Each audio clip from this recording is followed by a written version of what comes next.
वन्दना।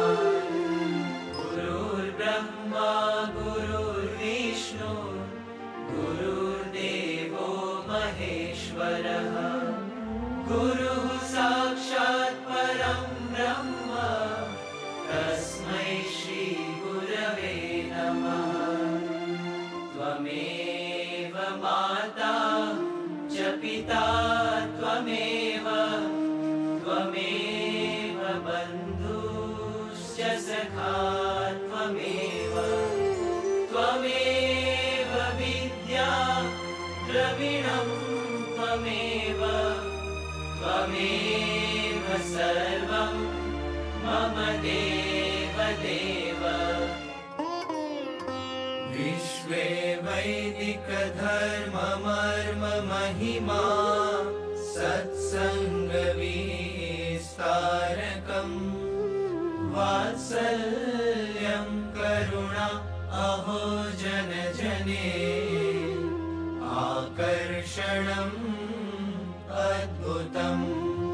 दासत्वं गुरुभक्तिनित्यभजनम् संवादिता साधुता नारायण स्वरूप स्वामी प्रमुखम् वन्दे गुरुं मुक्तिदम्।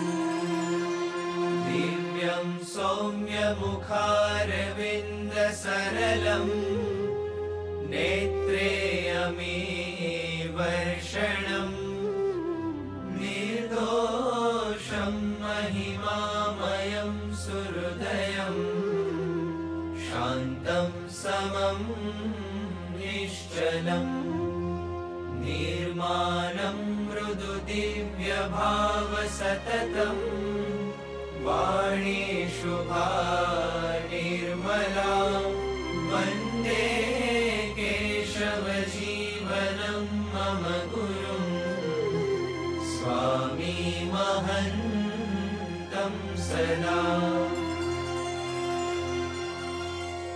ॐ श्री अक्षरपुरुषोत्तमाय भक्तमण्डलसहिताय ब्रह्मस्वरूपाय प्रमुखस्वामी महाराजाय प्रकटब्रह्मस्वरूपाय महन्तस्वामी महाराजाय च इमं मन्त्रपुष्पाञ्जलिं समर्पयामि।